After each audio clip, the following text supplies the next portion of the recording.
یہ کہیں اس گفتگو میں میرا ایمان تو غارت نہیں ہو جائے گا؟ تو آج یہ خیال ہی نہیں ہے. اب اس پہ بڑی بڑی سازشیں ہوئی ہیں. فلموں کے گانے ایسے بنائے گئے, کامیڈی شو ایسے بنائے گئے, یہ کامیڈینز یا فلموں کے گانے یا جناب دوستوں میں ہنسی مذاق, کبھی دوزخ کا مذاق, کبھی جنت کا مذاق, کبھی معاذ اللہ فرشتوں کا مذاق. ہماری لمٹ ہے, ہم مسلمان ہیں, ہماری باؤنڈری ہے. لوگ کہتے ہیں ریڈ لائن ہوتی ہے. بھائی ریڈ لائن مسلمان کی یہ ہے کہ وہ ان باتوں پر گفتگو نہیں کر سکتا, اس کا مذاق نہیں اڑا سکتا. ایک حد ہے ہماری نا, ہم جو چاہیں منہ میں بول دیں گے. دنیا میں کئی ایسے ملک ہیں جہاں کسی ادارے کے خلاف بات نہیں ہو سکتی, کسی پرسنالٹی کے خلاف بات نہیں ہو سکتی, ہم اس کو فالو کرتے ہیں. مگر ہم اسلام کے بارے میں, دین کے بارے میں جو منہ میں آیا کہہ رہے ہوتے ہیں. تو یاد رکھیں, شیطان تو چاہتا یہی ہے. الٹیمیٹ گول پتہ ہے شیطان کا کیا ہے؟ کہ میں اور آپ غیر مسلم ہو کر قبر میں جائیں. وہ مرنے سے پہلے بھی آتا ہے, آخری وقت بھی بندے کے پاس آتا ہے کہ کسی طرح اس کا ایمان چھین لوں. اتنا خطرناک دشمن ہے وہ ہمارا, اور ہم سکون کی نیند سو رہے ہیں, ہمیں فکر ہی کوئی نہیں ہے. پھر دوسرا جو ایک پرابلم ہے جس کی وجہ سے ایمان برباد ہو سکتا ہے, وہ ہے گناہوں کی عادت. روایتوں میں آتا ہے کہ جب بندہ ایک گناہ کرتا ہے نا, اس کے دل پر ایک سیاہ نقطہ لگ جاتا ہے, اور جب وہ بار بار گناہ کرتا ہے تو وہ ایک نقطہ نقطہ نقطہ, ایک وقت آتا ہے کہ پورا دل ہی کالا ہو جاتا ہے. جب دل کالا ہو جاتا ہے تو اس پر نصیحت کی بات ہی اثر نہیں کرتی ہے. پھر شیطان کے لیے بڑا آسان ہوتا ہے اس کا ایمان چھیننا.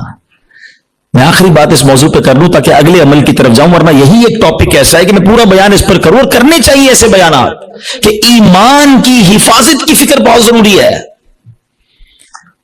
کہ اب آپ غور کریں, شیطان جو ہے نا, میں نے جیسے بتایا کہ وہ ہمارا پکا دشمن ہے اور ہمیں آخری وقت میں ہمارا ایمان چھیننا چاہتا ہے.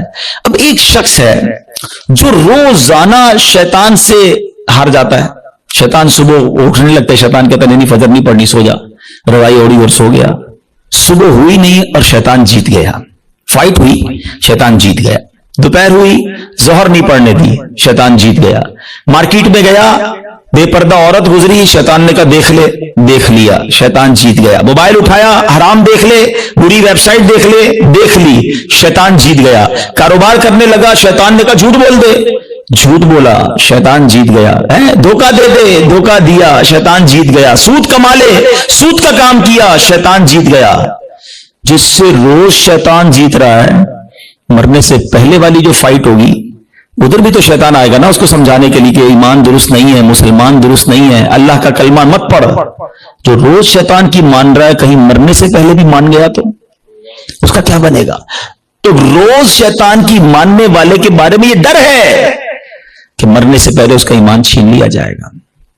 اور جو روز شیطان کو ہرا رہا ہے, سردی کے دن ہے, جی چاہتا ہے نہ اٹھوں, شیطان کہتا ہے سو جا, کہتا نہیں میں رحمان کا بندہ ہوں, شیطان کا بندہ نہیں. وہ فجر ادا کرتا ہے, شیطان کو ہراتا ہے. شیطان کہتا ہے حرام دیکھ, وہ نہیں دیکھتا, شیطان کو ہراتا ہے. شیطان کہتا ہے حرام کما, بڑے پیسے اس کام میں, وہ کہتا ہے نہیں حرام مجھے نہیں چاہیے. شیطان کو ہراتا ہے, بے پردگی سے اسے بچاتا ہے, وہ لڑتا ہے شیطان سے روزانہ. یہ فائٹ ساری زندگی رہے گی, یاد رکھو.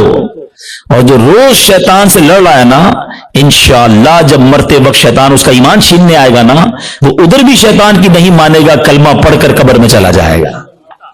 ہم بھول جاتے ہیں, وہ نہیں بھولتا. ہم سوتے ہیں, وہ نہیں سوتا. وہ جاگ رہا ہے, وہ ہم پر حملے کر رہا ہے, باریک حملے کرتا ہے. تو پہلی بات آج سمجھ جاؤ کہ ایمان سلامت لے کر قبر میں جانا یہ ہمارا الٹیمیٹ ٹارگٹ ہونا چاہیے. At any cost. اگر ایمان میرے ہاتھ میں نہیں رہا تو میں تو گیا نا. تو ہمیں اس کی فکر بھی کرنی ہے, اس کے لیے دعائیں بھی کرنی ہیں. ہماری نمازوں میں, ہماری دعاؤں میں یہ شامل ہونا چاہیے. اب بزرگوں کی دعائیں تو پڑھیں نا, نبی پاک کی دعائیں پڑھیں. ایمان کی سلامتی کا وہاں آپ کو ذکر ملے گا, ایمان کی حفاظت کا ذکر ملے گا. ہماری دعا کیا ہے؟ یا اللہ کاروبار میں برکت دے دے, صحت میں برکت دے دے, بڑا بنگلہ مل جائے, نوکری مل جائے. میں نہیں کہتا اللہ سے مت مانگو, اللہ کے سوا کس سے مانگیں گے, مگر آخرت بھی تو مانگو نا. قرآنی دعاؤں کو پڑھیں, اللہم ربنا آتنا فی الدنیا حسنہ, مگر فوراً کیا ہے, وفی الآخرۃ حسنہ. پھر آگے وقنا عذاب النار, اپنے عذاب جہنم سے بھی بچا. تو اللہ کرے کہ ہم اپنے ایمان کی حفاظت کی فکر کرنے والے بن جائیں. ایک اور عمل, اللہ اکبر, وہ اتنا عام ہو گیا ہے کہ جس کی وجہ سے بھی اعمال برباد ہوتے ہیں. اور وہ عمل کیا ہے؟ حدیث پاک سناتا ہوں.